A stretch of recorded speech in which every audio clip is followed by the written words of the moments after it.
Don't turn around. Follow me now." The security officer's grip on my arm was firm, but not rough. Her voice was low, urgent, the kind of tone that makes your blood run cold before your brain even catches up. I was standing near our table in one of Boston's most elegant restaurants, the kind of place with soft lighting, crystal stemware, and waiters who glide instead of walk. The kind of place where nothing bad is supposed to happen. I had come here tonight with my husband, Derek, and my stepmother, Linda. It was supposed to be a quiet dinner, a small gesture of normalcy just days after we'd buried my father. I thought we were honoring his memory. I thought we were supporting each other through grief. I thought wrong. "Ma'am, please," the officer whispered, her dark eyes fixed on mine with an intensity that left no room for questions. "Trust me. Don't look back. Just walk with me. Now." My heart hammered against my ribs as she guided me toward a side hallway, away from the dining room, away from the table where my husband and stepmother sat. My legs felt like they belonged to someone else, moving on autopilot while my mind scrambled to understand.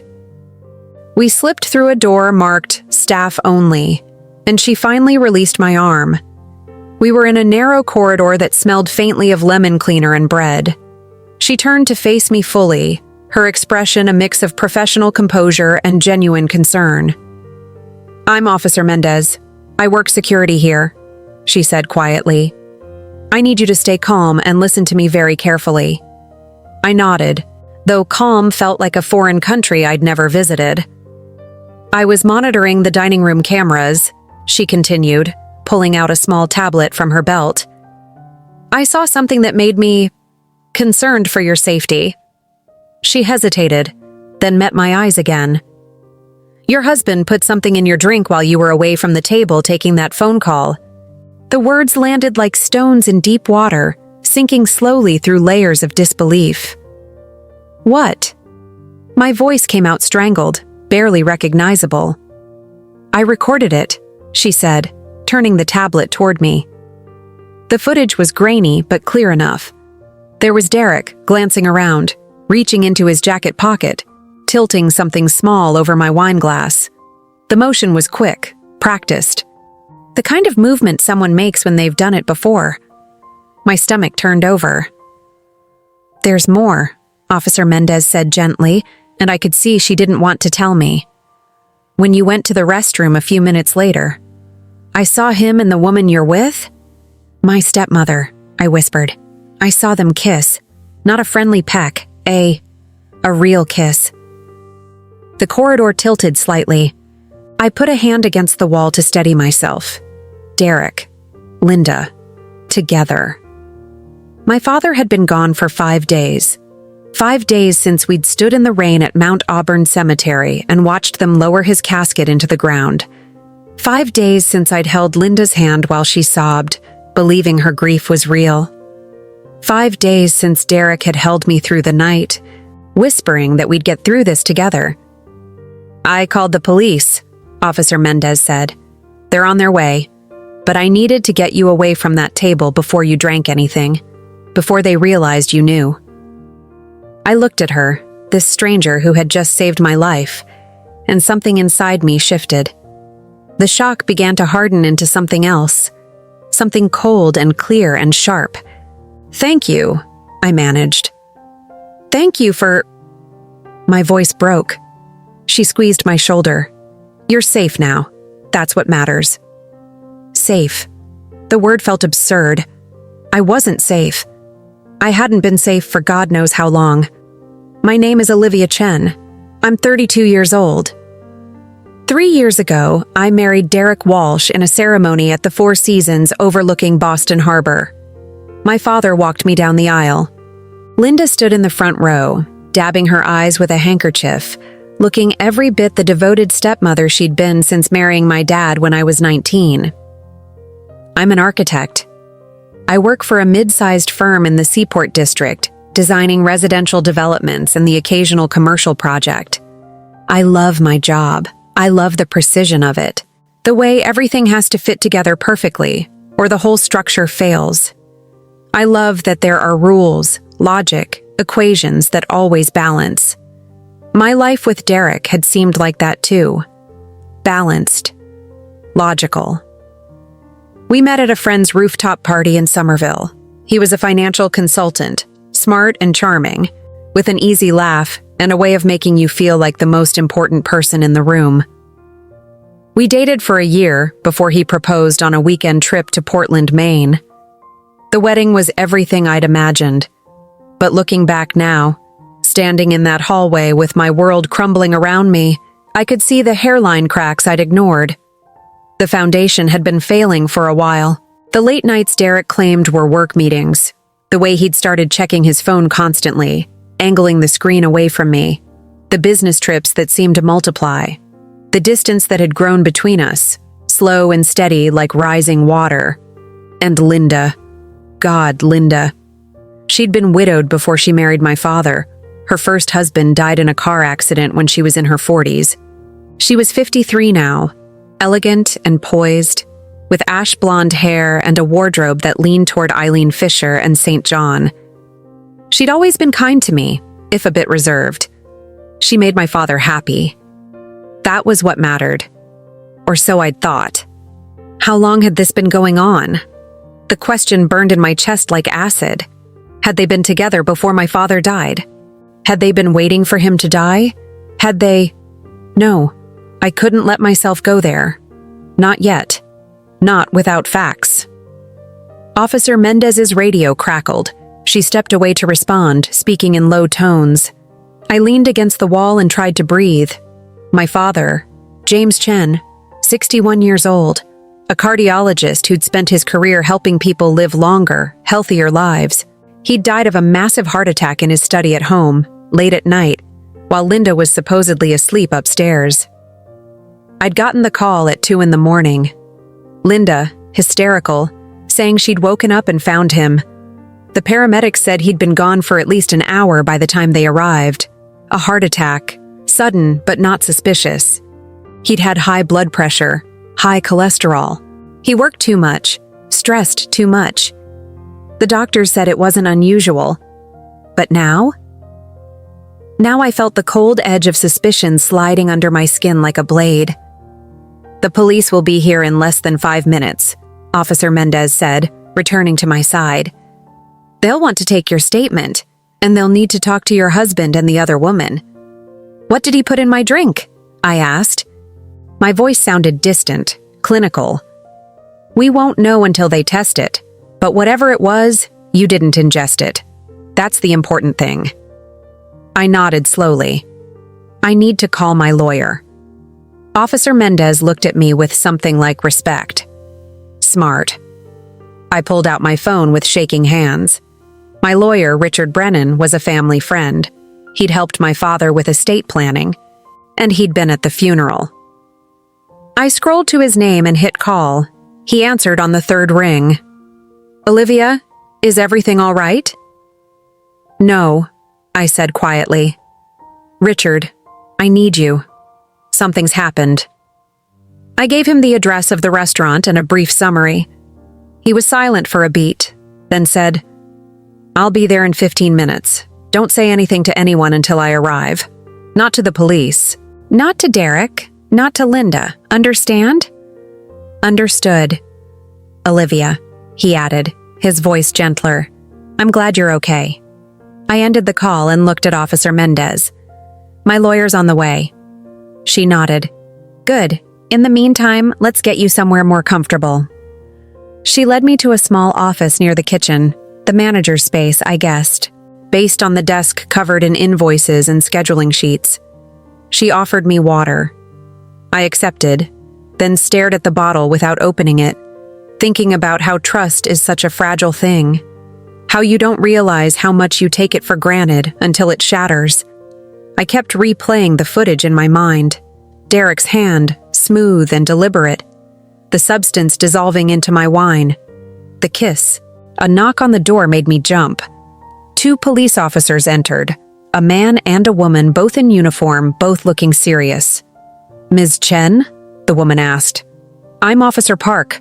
This is Officer Donnelly. We understand there's been an incident. Officer Mendez quickly briefed them, showing them the tablet footage. I watched their expressions shift from neutral to grim. "We're going to need to detain your husband for questioning," Officer Park said, "and the other individual involved. We'll also need to take your wine glass as evidence." "They're still at the table," I said. "They don't know I left. They think I'm in the restroom." "Good," Officer Donnelly said. "Let's keep it that way for now." Richard arrived 10 minutes later, impeccably dressed as always, his silver hair swept back, his face lined with concern. He hugged me briefly, then turned to the officers with professional efficiency. "My client will cooperate fully," he said, "but I'll need a moment with her first." They stepped outside. Richard sat across from me and took my hands. "Tell me everything." I did. My voice was steadier now, the shock giving way to something harder. When I finished, Richard's jaw was tight. "We're going to handle this very carefully," he said. "First, the police will deal with the immediate situation. Then we're going to dig into everything. Your father's death, your marriage, Linda's finances, all of it. But Olivia, you need to prepare yourself. This is going to get ugly." "I know. And you need to decide right now. Are you ready to fight?" I thought about my father. About the life I'd built with Derek, the one I'd believed was real. About Linda, who'd played the grieving widow while betraying my father in the worst possible way. I thought about the woman I'd been this morning, walking into this restaurant in a black dress and pearls, trying to hold my family together through grief. That woman was gone. "I'm ready," I said. Richard squeezed my hands once, then stood. "Then let's begin." The police took my statement. I showed them the security footage again. They asked questions. When had I left the table? How long was I gone? Had I noticed anything unusual in Derek's behavior lately?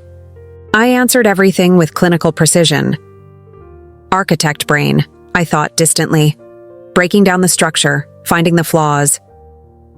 Then they went to arrest Derek. I didn't watch. I stayed in the office with Richard while it happened, but I heard the commotion, raised voices, the clatter of silverware, a woman's sharp cry that could only have been Linda. Officer Park returned after a few minutes. "They're both in custody. We'll be transporting them to the station for questioning. You're free to go, Ms. Chen, but we'll need you to come in tomorrow to provide a formal statement." "Of course." Richard drove me home, to the townhouse in Back Bay that Derek and I had bought 2 years ago, the one with exposed brick and tall windows and a mortgage that suddenly felt like a noose. "You shouldn't stay here tonight," Richard said as he pulled up to the curb. "I'm not going anywhere," I replied. "This is my home. He doesn't get to take it from me." Richard looked at me for a long moment, then nodded. "Lock the doors. Call me if you need anything.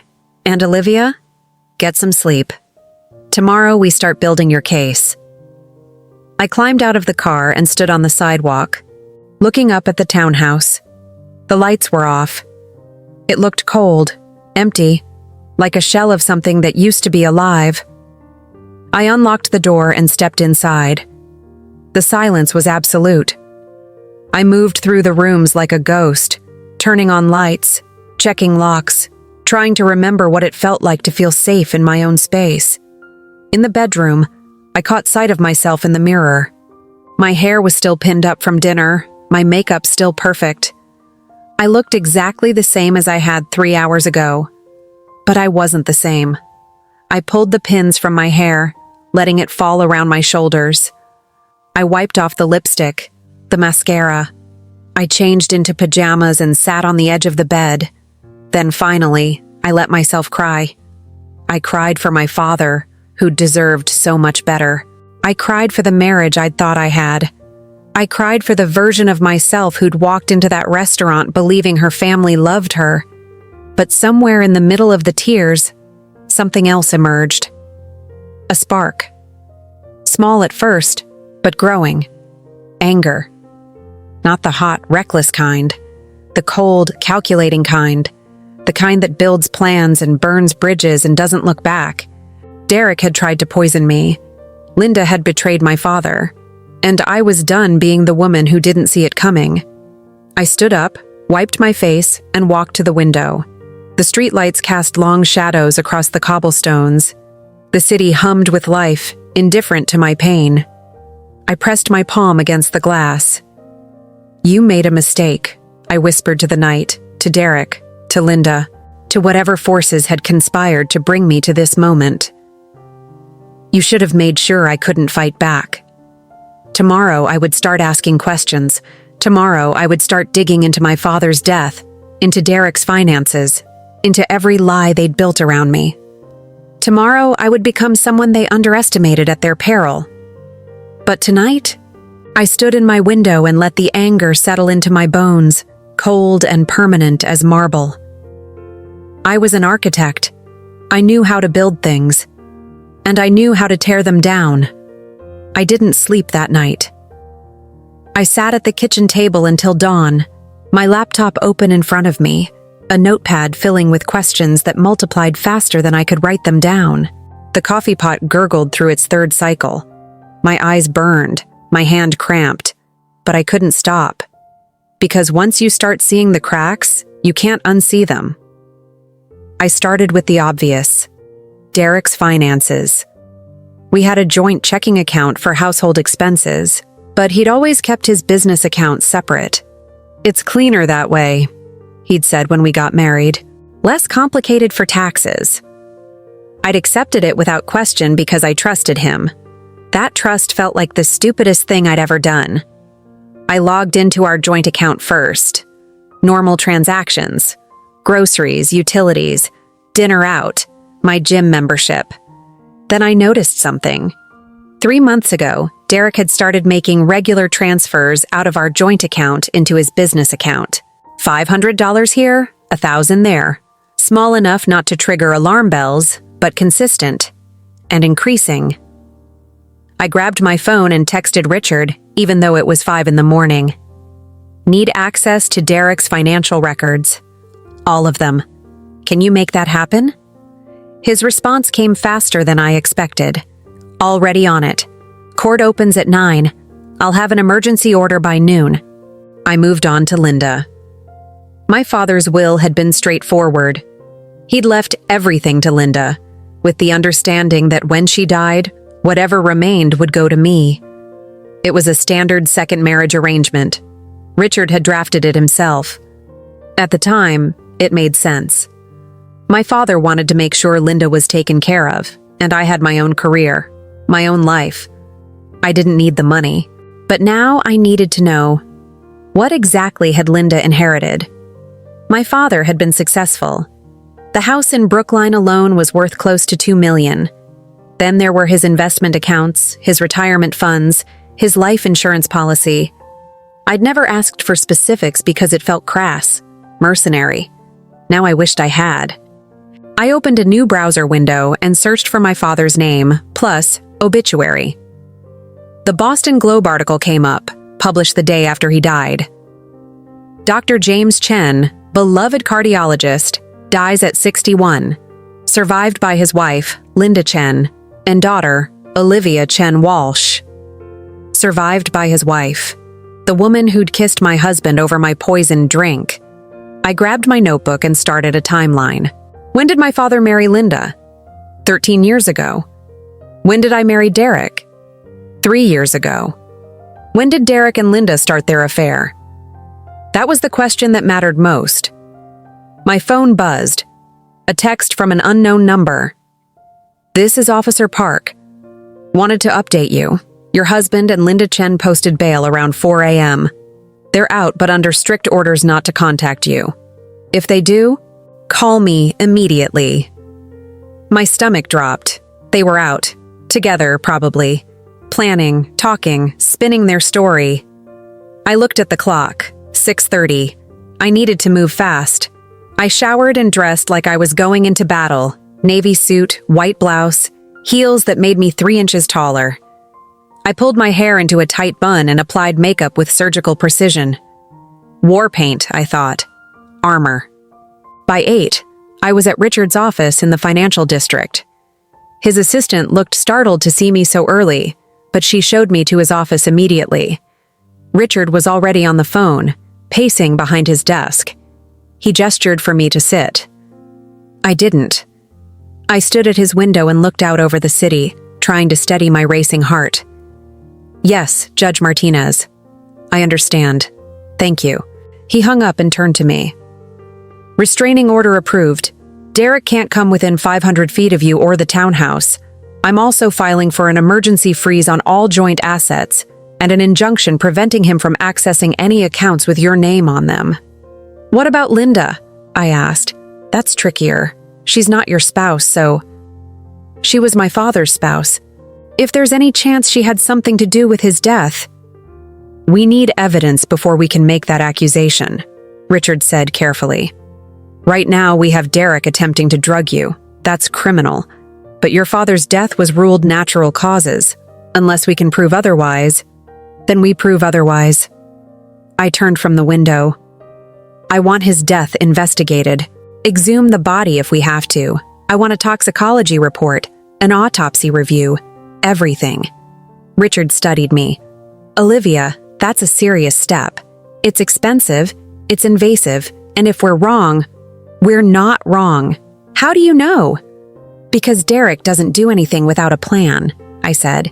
He's a financial consultant. He thinks 10 moves ahead. If he was willing to drug me in a public restaurant, it means he was desperate. And people only get desperate when they're close to getting caught, or close to getting something they want. Either way, there's more to this than we're seeing.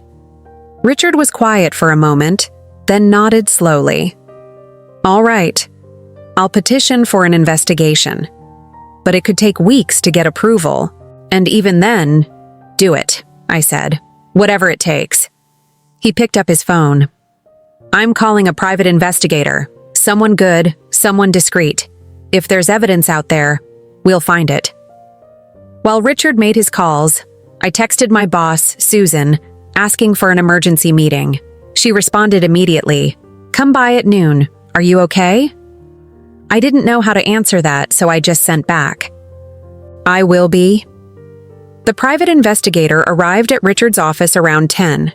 Her name was Angela Reyes, and she looked nothing like I'd expected. I'd pictured someone out of a noir film, trench coat, cigarette, world-weary eyes. Instead, Angela was in her 40s, wearing jeans and a leather jacket, with dark curly hair pulled into a ponytail and a warm, open smile. Mrs. Walsh, she said, shaking my hand. I'm sorry you're going through this. It's just Chen now, I said. Or it will be soon. She sat across from me and pulled out a tablet. Richard gave me the basics, but I need to hear it from you. Everything you remember, no matter how small. Sometimes the details people think don't matter are the ones that break a case open. So I told her everything. The dinner, the security footage, Derek's behavior over the past year, Linda's relationship with my father, the strange circumstances of his death. Angela took notes, asked clarifying questions, and didn't react with shock or judgment, just professional focus. Okay, she said when I finished. Here's what I'm going to do. First, I'm going to run deep background checks on both Derek and Linda. Financial records, employment history, social media, known associates. Second, I'm going to interview people who knew your father. Colleagues, friends, neighbors. I want to build a picture of his last few months. Third, I'm going to look into that restaurant. Who Derek and Linda have been meeting, how often, whether they've been seen together elsewhere. How long will this take? I asked. Depends what I find. Could be days, could be weeks. She paused. But Ms. Chen, I need you to prepare yourself. Once I start digging, there's no putting the dirt back. If your father was murdered, if your husband and Linda planned this together, the truth is going to be ugly. Life-changing. Are you ready for that? I thought about my father's laugh, the way he used to quiz me on anatomy when I was a kid, how he'd called me every Sunday, even after I got married. I thought about the funeral, Linda sobbing into a black handkerchief while Derek stood beside me with his hand on my back, playing the role of devoted husband. "I'm ready," I said. Angela nodded and stood. "Then let's get to work." At noon, I went to my office. The building was a converted warehouse in the Seaport District, all glass and steel and open floor plans. Normally, I loved it here. The energy, the creativity, the way sunlight poured through the skylights. Today, it felt like walking onto a stage where everyone knew my lines except me. Susan was waiting in her office. She was in her 50s, elegant and sharp, the kind of boss who demanded excellence but backed you up when it counted. She took one look at my face and closed the door. "Sit," she said. "Talk." I gave her the short version. Her expression went from concern to shock to cold fury in about 30 seconds. "That son of a bitch," she said when I finished. "And your stepmother? Jesus, Olivia." "I need some time off," I said. "I don't know how much. There's going to be legal proceedings, investigations, probably a divorce trial. I can work remotely when I can, but..." "Stop." Susan held up a hand. "Take whatever time you need. Your projects are covered. Your job is safe. Focus on taking care of yourself and nailing these bastards to the wall." I felt tears prick my eyes. "Thank you. And Olivia?" She leaned forward. "I've known you for 7 years. You're one of the best architects I've ever worked with. You're smart, you're tough, and you don't quit. So don't start now. You understand me?" I nodded, not trusting my voice. She came around the desk and hugged me, brief and fierce. "Go fight your war. We'll be here when you're done." I left the office feeling both lighter and heavier. Lighter because I knew my job was secure. Heavier because the enormity of what lay ahead was starting to sink in. My phone rang as I walked back to my car. Unknown number. I almost didn't answer, but something made me pick up. "Hello?" "Olivia." Linda's voice, cool, controlled. "We need to talk." My grip tightened on the phone. "You're not supposed to contact me." "I'm not under a restraining order, dear. That's just Derek. And we really do need to talk. There are things you don't understand." "Oh, I understand perfectly," I said, keeping my voice level. "You were sleeping with my husband, probably while my father was still alive. Maybe you even..." "Be very careful with your accusations," Linda cut in, her tone hardening. "Your father died of a heart attack. Natural causes. You start spreading rumors otherwise and you'll find yourself in legal trouble." "Is that a threat?" "It's a warning, from someone who cares about you." I laughed, a sharp, bitter sound. "You don't get to play the concerned stepmother anymore, Linda. That act is over." There was a pause. When she spoke again, her voice was different, colder, more honest. "Fine. Then let me be clear. You have no idea what was really going on in your father's marriage.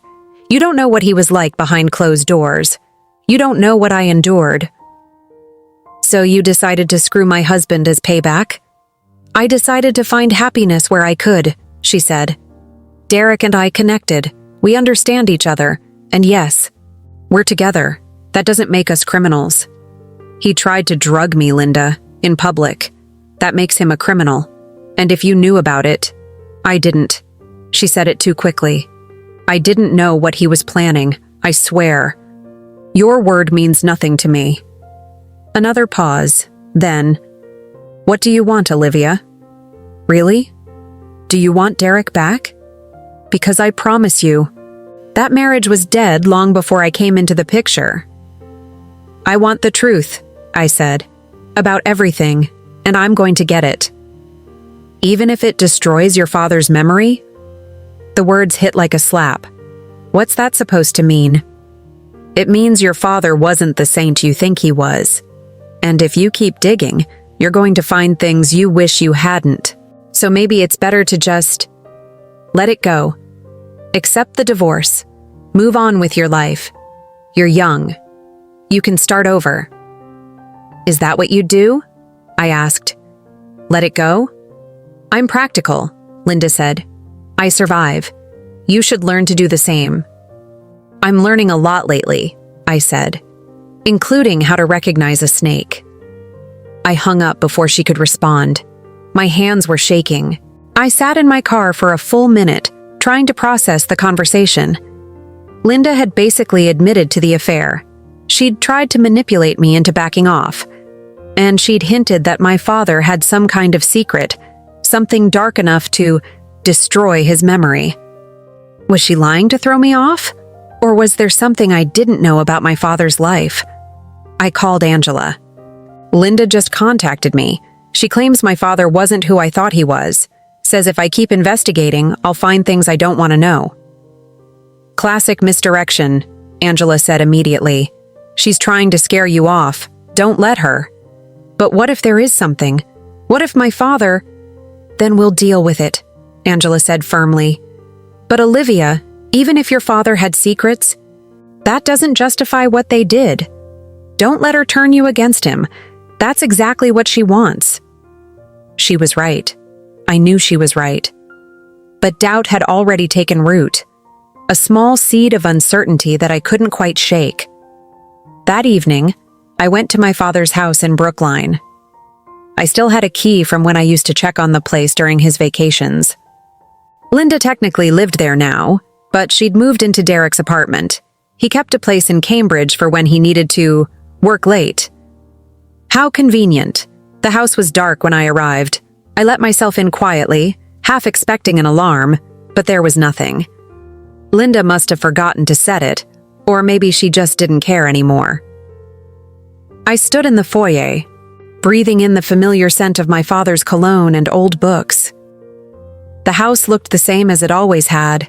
Tasteful furniture, neutral colors, family photos on the mantel. But it felt different, haunted. I went to my father's study, the place where he died. It was a large room with built-in bookshelves, a heavy oak desk, and a leather chair. Everything was neat, organized. No signs of struggle or distress. I sat in his chair and tried to imagine his last moments. Had he been working? Reading? Had he felt the heart attack coming? Or had it been instant? Had he been alone?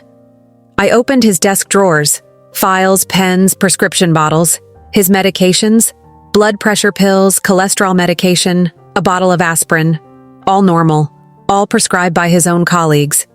Then I found something odd, a letter, tucked into the back of the bottom drawer, still in its envelope. It was addressed to my father, postmarked 2 weeks before he died. The return address was from a law office in Providence, Rhode Island. I opened it. "Dear Dr. Chen, per your request, we have completed the preliminary investigation. The findings are concerning and warrant further discussion. Please contact our office at your earliest convenience to schedule a confidential meeting. Sincerely, Thomas Brennan, attorney at law." My heart pounded. What investigation? What findings? I took photos of the letter with my phone and sent them to Richard and Angela with a message. Found this in my father's desk. Need to know what he was investigating. Richard responded first. "Thomas Brennan is my cousin. Corporate attorney, specializes in fraud and embezzlement. I'll call him first thing tomorrow." Angela sent, "Good work. This could be the break we need." I kept searching. In another drawer, I found a folder labeled Financial Review. Inside were bank statements, investment reports, and notes in my father's handwriting.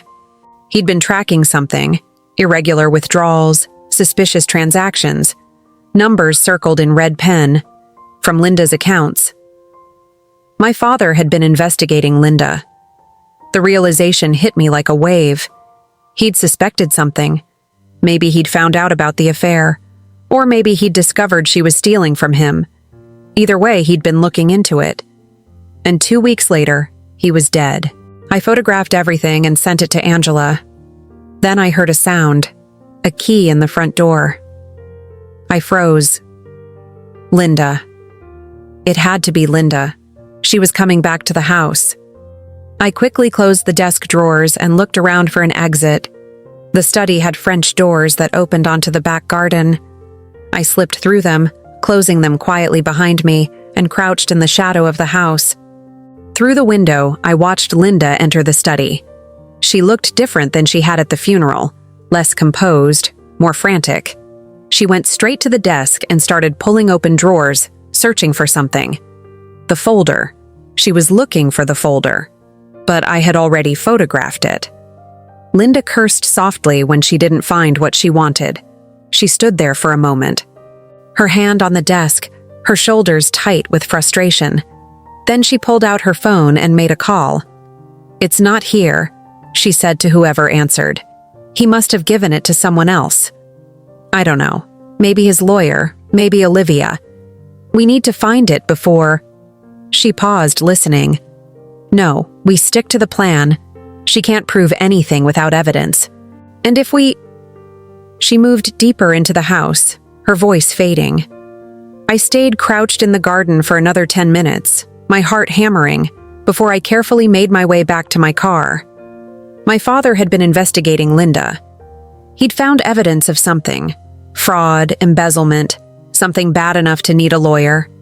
And then he'd died. This wasn't coincidence. This was murder. I drove home in a daze, barely registering the traffic around me.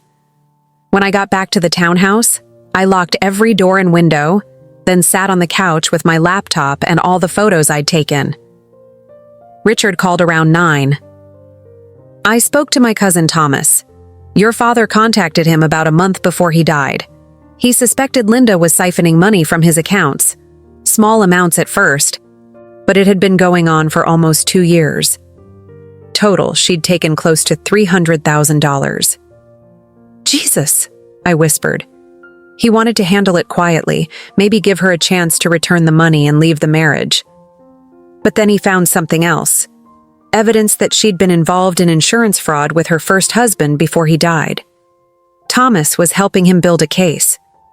"Her first husband died in a car accident," I said slowly. "According to the police report, yes, but your father had doubts. He'd started looking into it. And then he had a heart attack." Richard was quiet. "We're going to need that autopsy, Olivia. Without it, this is all speculation." "I'll get it," I said.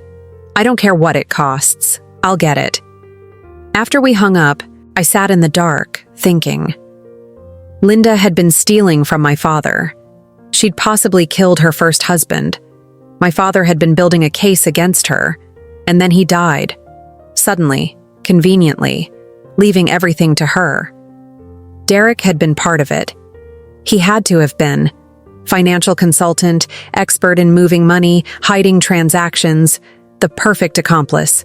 They'd planned this together, probably for years, waiting for the right moment, and I had almost been their next victim. My phone buzzed. A text from Angela. "Got preliminary financials on Derek. Looks like he's been in serious debt. Over $200K in credit card bills, business loans going bad, investment losses. He's broke, Olivia. Or he was until your father died." Another piece of the puzzle. I pulled out my notebook and started drawing connections. Linda plus Derek, Ashar's affair. Linda plus embezzlement, Ash motive. Derek plus debt, Ash motive. My father plus investigation, Ash threat. My father plus dead, Ash money. Olivia plus alive, Ash problem. Olivia plus dead, Ash solution. They tried to kill me last night because I was the one person who stood between them and complete control of my father's estate. If I died, Derek inherited my share as my husband. Linda already had hers. Together they'd have everything. But I wasn't dead, and now I knew. I looked at the city lights through my window. Somewhere out there, Derek and Linda were planning their next move. Probably thinking I was too grief-stricken, too trusting, too naive to fight back. They were wrong. I opened my laptop and started writing everything down. Every detail, every suspicion, every piece of evidence. If something happened to me, I wanted a record. I sent copies to Richard, to Angela, to Susan, to my best friend Mara who lived in New York. Then I did something I never thought I'd do. I went to the closet and pulled down the box my father had given me years ago. Inside was a handgun, a small 9mm he'd taught me to shoot at the range when I was in college. He'd insisted I learn, insisted I keep it for safety. "You never know when you'll need to protect yourself," he'd said. I'd thought he was being paranoid. Now I understood. He'd known what kind of people were in his life. Maybe he'd even suspected they might come after me someday. I checked the gun. Loaded, safety on. I put it in my nightstand drawer. Then I sat on my bed and let myself feel the full weight of everything I'd learned. My father was probably murdered. My husband had tried to poison me. Linda was a thief and possibly a killer. And I was alone in a house that no longer felt safe. But I wasn't helpless. I had evidence. I had allies. I had a plan forming. And I had something they didn't expect. Rage. Not the hot, chaotic kind that makes you sloppy. The cold, focused kind that makes you dangerous. I pulled up the calendar on my phone. It had been 6 days since my father died. 6 days since my world had started unraveling. Tomorrow would be day 7, and 7 was the number of completion, of endings and beginnings. Tomorrow, I would file for divorce. Tomorrow, I would formally request the investigation into my father's death. Tomorrow, I would stop reacting and start attacking. They wanted me to be the grieving daughter, the betrayed wife, the victim. I'd be the architect instead, building a case, brick by brick, until the structure was solid and undeniable. And then I'd watch their world collapse. I turned off the lights and lay in bed, staring at the ceiling. My father's voice echoed in my memory. In medicine, we have a saying, trust but verify, especially when something doesn't add up. Nothing about his death had added up, but I was going to verify every piece of it. The foundation was cracked. Now it was time to tear down the whole building. Outside, the city hummed with life. Inside, I lay in the dark and planned my war. Tomorrow, I thought. Tomorrow it begins for real. But in my bones, I knew it had already begun the moment Officer Mendez grabbed my arm and said, "Don't turn around." That was the moment I stopped being the woman who trusted blindly, and became the woman who would burn down everything to find the truth. I closed my eyes, the gun in my nightstand a cold comfort, the evidence on my laptop a promise. Derek and Linda had underestimated me. They'd seen a wife, a daughter, a woman who could be manipulated and removed. They'd failed to see the architect, and architects know exactly where to place the charges to bring down even the strongest structure. I fell asleep with that thought, and for the first time since my father died, I dreamed of something other than grief. I dreamed of justice. The courthouse was cold. I'd been there before, for jury duty once, to file permits for building projects a dozen times. But walking through those heavy doors at 8 in the morning with Richard beside me and a file folder full of evidence in my hands felt different. This wasn't bureaucracy. This was war.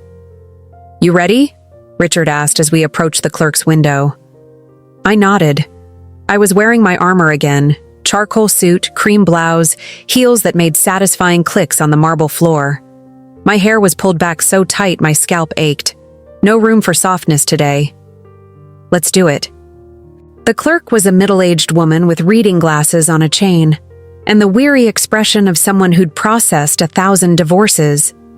She barely looked up as Richard slid the papers across the counter. "Petition for dissolution of marriage," he said. "Emergency motion for asset protection and restraining order renewal." She stamped everything with practiced efficiency.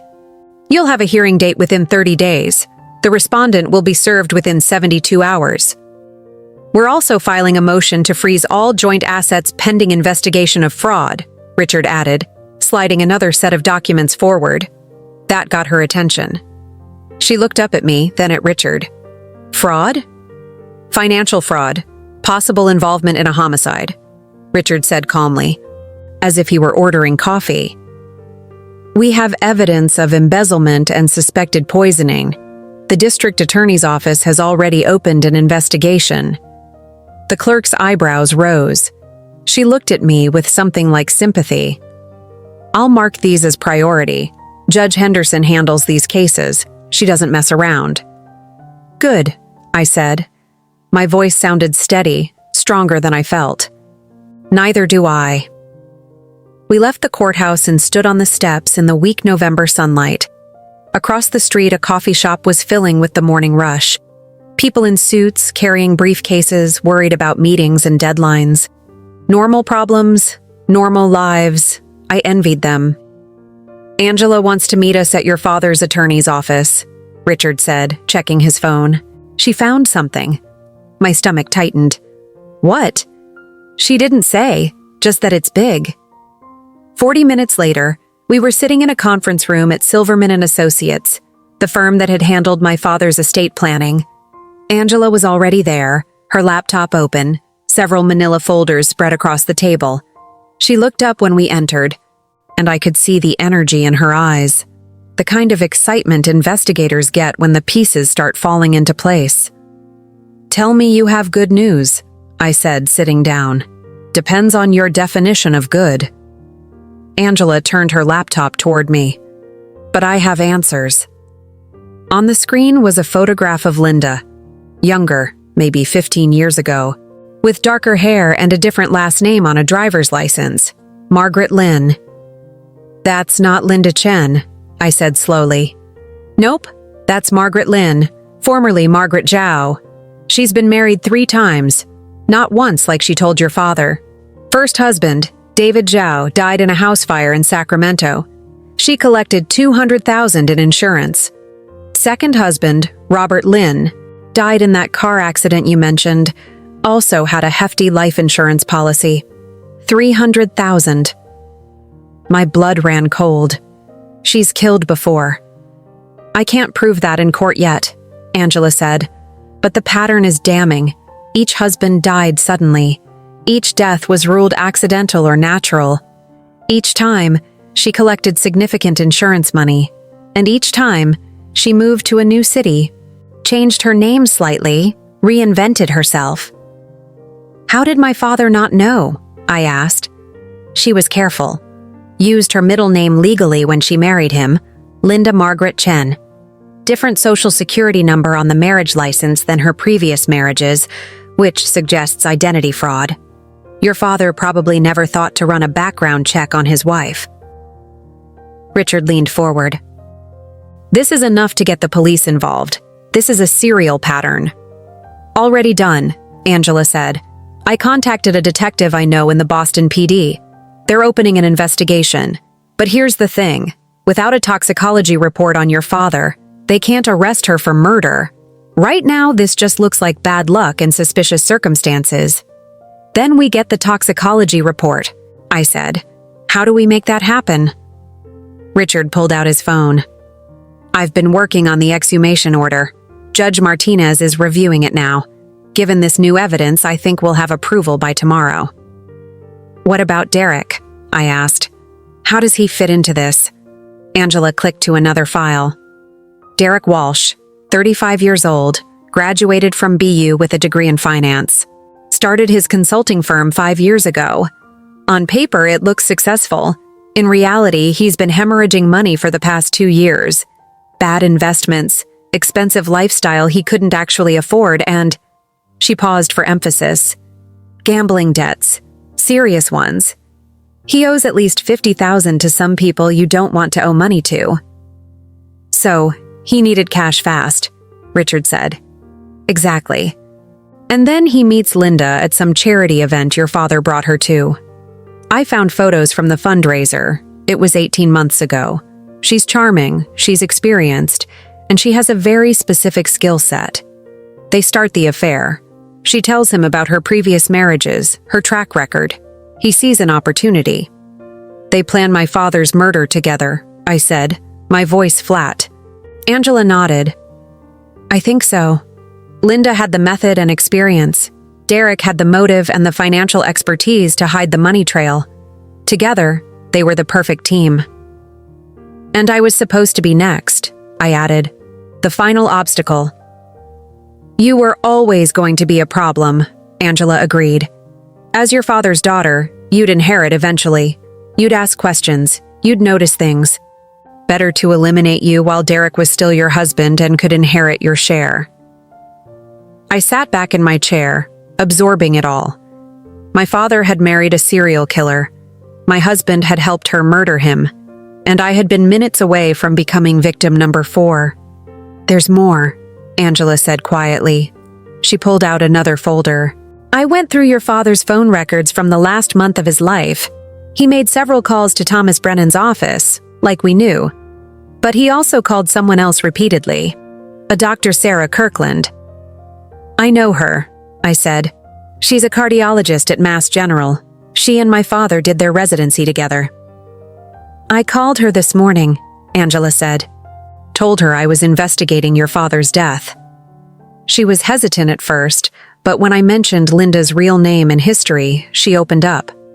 Your father had contacted her about 6 weeks before he died. He was feeling unwell, fatigue, dizziness, occasional chest pains.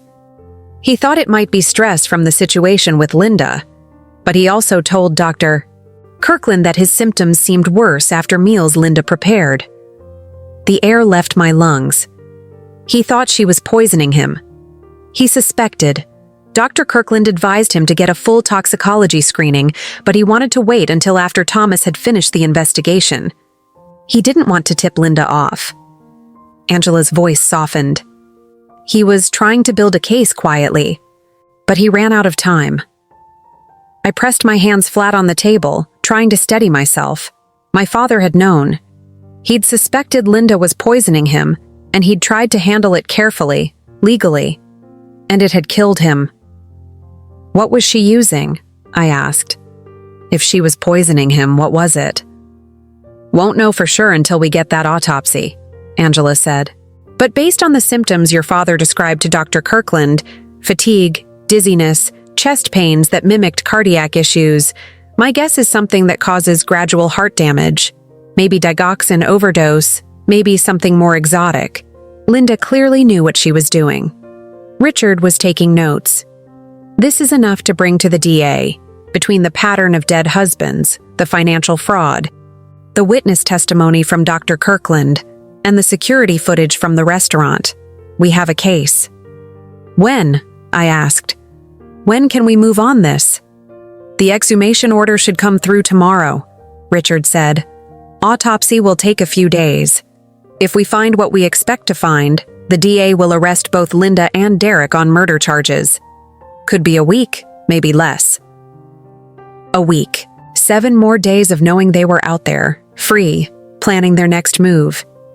In the meantime, Angela said, you need to be very careful. They know you're digging. Linda tried to warn you off with that phone call. Derek hasn't contacted you directly, but I've been monitoring his movements. He's been to 3 different lawyers in the past 2 days. They're building their defense. Let them, I said. They can't defend against the truth. Richard looked at me seriously. Olivia, Angela's right. These people are dangerous. Linda has killed at least 2 people, possibly 3. Derek tried to poison you in public. There's no telling what they'll do if they feel cornered. I have security at the townhouse, I said. I changed all the locks. I'm not stupid. I know you're not. But I want you to consider staying somewhere else until this is resolved. A hotel? A friend's place? No. The word came out harder than I intended. I'm not running. I'm not hiding. This is my home, my city, my life. They don't get to take that from me. Angela and Richard exchanged a glance. At least let me install some additional security, Angela said. Cameras, better locks, a panic button system. I know a guy who can do it today. I nodded reluctantly. Fine, but I'm not leaving. We spent another hour going through the evidence, building timelines, preparing for the eventual trial. When we finally left the office, it was past noon. The sun was high and bright, making the city look clean and beautiful, hiding all its ugly secrets. Richard walked me to my car. Are you really okay? He asked. Not the lawyer answer. The real answer. I thought about it. Was I okay? My father was dead. My marriage was a lie. My stepmother was a murderer. My life had imploded in less than a week. No, I said honestly. I'm not okay. But I'm functional. And right now, that's enough. He squeezed my shoulder. Your father would be proud of you. You know that, right? The way you're handling this, the strength you're showing, he'd be proud. Tears burned behind my eyes, but I blinked them back. I just want justice for him. He deserved so much better than this. He did. And we're going to get it for him. I drove home slowly, taking the long way through the city. Past Boston Common where tourists were taking photos. Past Newberry Street where people shopped like the world was safe and predictable. Past the hospital where my father had worked for 30 years, saving lives, helping people, never knowing his own wife was planning to kill him. The anger that had been simmering since that night at the restaurant flared hot and bright. They'd stolen my father from me. They'd stolen years we should have had together. Grandchildren he'd never meet. Holidays, phone calls, Sunday dinners. All gone. Because Linda wanted money and Derek wanted a way out of debt. I pulled into my parking spot behind the townhouse and sat there for a moment, gripping the steering wheel. Then I got out, locked the car, and went inside. Angela's security guy was already there. A quiet man in his 50s who introduced himself as Mike and got straight to work installing cameras and upgrading my locks. I made coffee and sat at the kitchen table with my laptop, going through emails. One caught my attention, from Susan, my boss. Olivia, just wanted to check in. Take all the time you need, but wanted you to know the Beacon Hill project came through. They specifically requested you as lead architect. It's a historic renovation, big budget, high profile. I know your plate is full right now, but wanted you to know people are still asking for you. You're valued here. Take care of yourself. S. I read it 3 times. A month ago, that email would have been the highlight of my week. The Beacon Hill project was exactly the kind of work I'd been angling for. Prestigious, challenging, the kind of thing that could define a career. Now it felt like news from another lifetime, but it also felt like a lifeline. A reminder that I had a future beyond this nightmare. That I was more than a victim, more than a grieving daughter and betrayed wife. I was an architect. I built things. Created things? Made something beautiful and lasting out of raw materials. Maybe I could do that with my life too. Take the broken pieces and build something new. I typed a response. Thank you, Susan. I'll be ready when the time comes. Oh. My phone rang. Unknown number again. I almost didn't answer, but something made me pick up. Hello? Mrs. Walsh, this is Detective Chen from the Boston Police Department. No relation, he added with a slight laugh. I wanted to update you on the investigation. Please, I said, sitting up straighter. We've obtained a warrant for Linda Chen's financial records and phone records. We're also bringing her in for questioning tomorrow morning regarding the suspicious deaths of her previous husbands. I can't make any promises, but the DA is taking this very seriously. What about Derek? Mr. Walsh is also being questioned separately. The substance he put in your drink at the restaurant has been analyzed. It was Rohypnol, a date rape drug. Combined with the alcohol you'd been drinking, it could have caused serious harm, possibly death, especially if you'd driven home after dinner. My hands went cold. He was going to let me drive. Yes, ma'am. That's attempted murder in the eyes of the law. We're also looking into whether he had access to substances that might have been used on your father. Mr. Walsh has no alibi for the night your father died. He claims he was working late, but his office key card shows he left at 5 p.m. that day, so he could have been at my father's house. It's possible. We're reviewing security camera footage from the neighborhood. If his car was there, we'll know. After the detective hung up, I sat very still, processing. Derek had tried to kill me. Not just drug me, but kill me. make it look like a drunk driving accident. The cold calculation of it, the planning required, it made my skin crawl. I'd shared a bed with this man, promised to love him forever, trusted him with my life, and he'd been planning to take it. Mike finished the security installation around 3. He showed me how to use the cameras. I could monitor them from my phone from anywhere. He tested the panic button system. He made sure every window and door had reinforced locks. "You're as safe as I can make you," he said. "But stay alert. Don't open the door for anyone you're not expecting. And if anything feels wrong, hit that panic button. Police will be here in under 5 minutes." After he left, I walked through the townhouse, looking at it with new eyes. This had been my home. Mine and Derek's. We'd picked out furniture together, argued about paint colors, made love in every room. I'd imagined raising children here someday. Now it felt contaminated, tainted by his betrayal. I started in the bedroom. His clothes still hung in the closet. Expensive suits, designer shirts. I pulled them all down, threw them in garbage bags. His shoes, his ties, his watches. Everything. I didn't stop to think or feel. I just purged. Next was the bathroom. His cologne, his razor, his toothbrush. All of it went into another bag. The office we'd shared.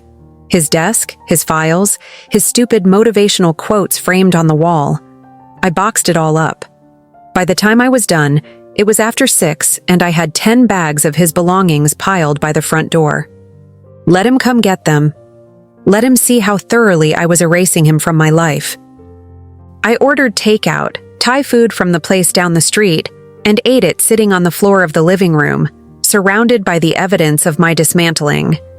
It should have felt cathartic. Instead, it just felt empty. My phone buzzed. A text from Mara, my best friend in New York. "I'm coming up this weekend. Don't argue. You need backup." I smiled for the first time in days. Mara had been my roommate in college, my maid of honor at the wedding, my voice of reason through every crisis. She was a corporate lawyer, tough as nails, and exactly the kind of friend you wanted in a foxhole. I texted back, "You don't have to." Her response was immediate. "Shut up. I'm already booked. See you Friday night." I felt some of the tension ease from my shoulders. I wasn't alone. I had people who cared, people who had my back. That night, I couldn't sleep again. I lay in bed watching the security camera feeds on my phone, checking every shadow, every movement. The street was quiet. No sign of Derek or Linda. But I couldn't shake the feeling that they were planning something, that this quiet was just the calm before a bigger storm.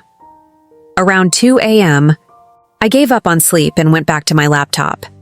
I pulled up everything we had on Linda, the photos, the documents, the timelines. I studied her face in each picture, trying to see the monster beneath the makeup and polished exterior. She looked so normal, so ordinary, the kind of woman you'd see at the grocery store or the gym and never think twice about. That was her power. She looked harmless, but she'd killed at least 2 people, maybe 3. And she'd been living in my father's house, sleeping in his bed, spending his money, all while planning his death.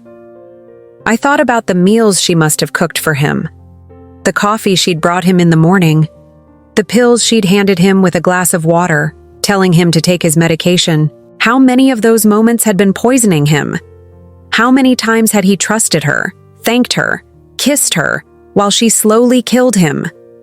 The rage was back, white hot and clarifying. I opened a new document and started writing, not for the lawyers or the police, for myself. A letter to my father that I'd never be able to send. Dear Dad, I know now what happened. I know what Linda did, what Derek helped her do. I know you suspected, that you were trying to build a case, that you were trying to protect yourself and me. I'm sorry I didn't see it sooner. I'm sorry I didn't ask more questions, didn't pay closer attention. Maybe if I had, you'd still be here. But I promise you this. I will make sure they pay for what they did. I will make sure the truth comes out. I will make sure your name is cleared and your memory is honored. They thought they could get away with it. They thought I was too weak, too trusting, too broken to fight back. They were wrong. I love you, I miss you, and I will get justice for you. Your daughter, Olivia. I saved the document and closed my laptop. The words hadn't brought peace, but they'd brought purpose. I knew what I had to do. I knew who I had to become. The next morning, Richard called. Exhumation order approved. They're doing it today. My stomach clenched. Today? Judge Martinez expedited it given the new evidence. Your father's body will be at the medical examiner's office by tonight. Autopsy scheduled for tomorrow morning.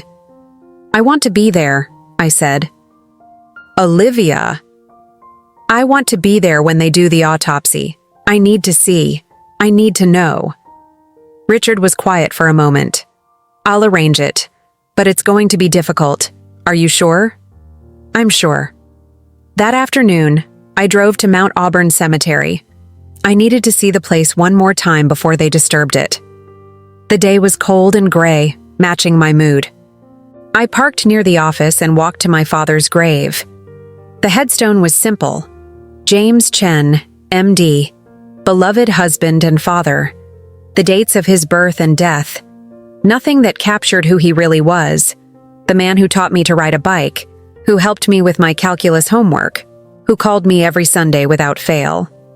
I knelt by the grave and placed my hand on the cold marble. They're going to move you today, Dad, I said quietly.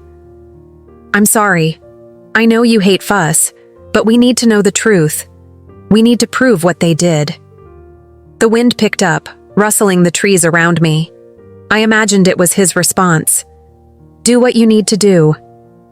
I met someone, I continued. A woman named Angela. She's helping me. And Richard. You remember Richard, of course. He's been amazing. Everyone has. But Dad, I'm so angry. I'm so angry that this happened to you. That they took you from me. My voice broke. I sat back on my heels and let the tears come. I don't know how to do this without you, I whispered. You were supposed to be here. You were supposed to walk me through this. Tell me what to do. I'm trying to be strong, but I'm so tired. And I miss you so much it physically hurts. I stayed there until my knees ached and my face was numb from the cold. Then I stood, kissed my fingertips, and pressed them to his name on the headstone. I love you, I said, and I promise I'll make this right. I walked back to my car and sat there for a long time, watching the cemetery workers arrive with their equipment. I couldn't bring myself to watch them actually exhume the grave. That felt too invasive, too final. Instead, I drove to the seaport and walked along the harbor.